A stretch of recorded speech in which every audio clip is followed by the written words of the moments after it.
and so were the other children. This Kool-Aid was spiked with LSD. It was horrible. In the early days of the Cold War, the CIA ordered the creation of a secret program intended to find ways of mind control.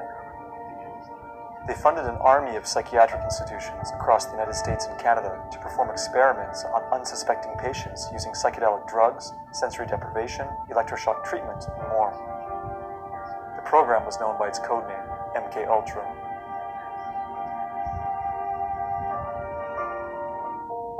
At the end of the Korean War, a number of freed American POWs came home seemingly brainwashed in espousing communist propaganda. American officials suspected that the soldiers had been subjected to what they thought were new communist mind control techniques.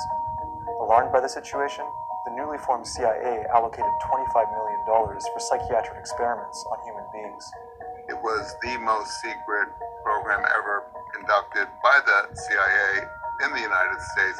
Patients at psychiatric hospitals, prisoners in federal institutions, and even people in the public were given drugs without their awareness or consent and experimented upon. Initial projects within MKUltra included Operation Midnight Climax.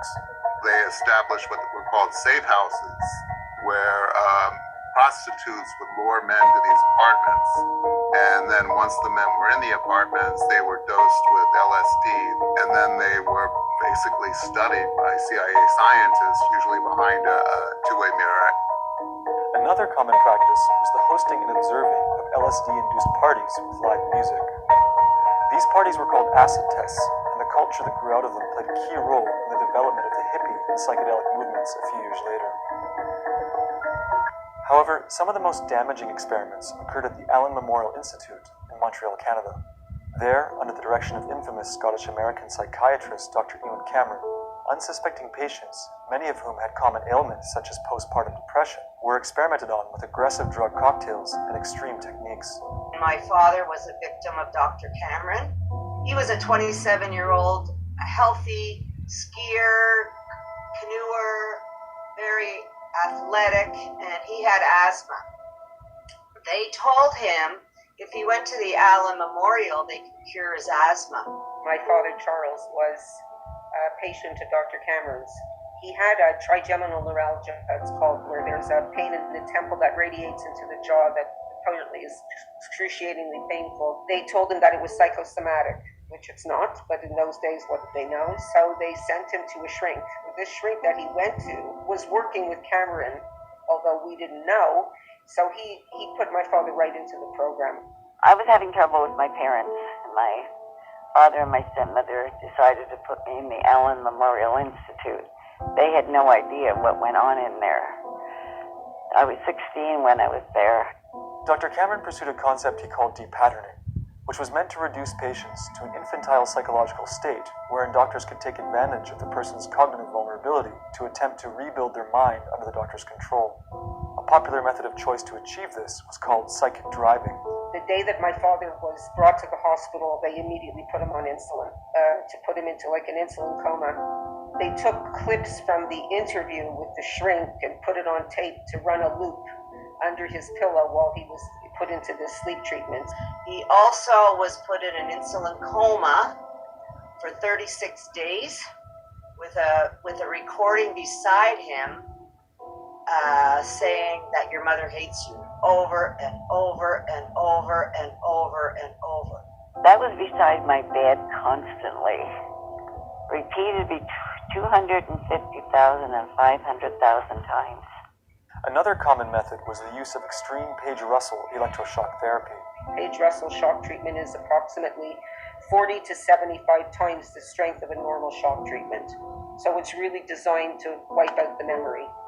He received 54 high voltage shock treatments, followed by 54 grand mal seizures. After 27 days of this, they said that they were discouraged because he still had ties to his former life, in that he was asking to see his wife. They decided to give him more Page-Russell shock treatments and put him to sleep for another 30 days. When patients were released from the Allen Memorial, they and their families' lives would never be the same again. Well, there's a lot I could not remember after I got out of the zombie, Alan. When my family came, I was a zombie. I didn't even know who they were. He never came out the same. He had a blank look in his eye. He didn't know who we were. He didn't know we were his daughters. He lost his job. We went into poverty after he came out. He had said in his interview with the shrink that I was the apple of his eye. And after he came home, he started beating me not long after. In 1973, the MK Ultra program was terminated, and some of the evidence of its activities was systematically erased. The whole thing was basically discovered because of a whistleblower named John Marks, who wrote the first book really about the program called The Search for the Manchurian Candidate. There were congressional hearings here in the United States in the mid-70s after it had been exposed. And during those hearings, the CIA finally admitted that this program existed. They admitted that it was probably not the right thing to do, but they feigned innocence. Despite the congressional hearings and marginal interest in the subject in popular culture, most MKUltra survivors suffered in silence, taking their trauma with them to the grave. Today, having received no formal apology or compensation, the children of some survivors are pursuing a class action lawsuit against the institutions they deem responsible. The CIA knew that it was breaking, every moral, ethical, and legal law in the books to do these experiments. They all were behind it.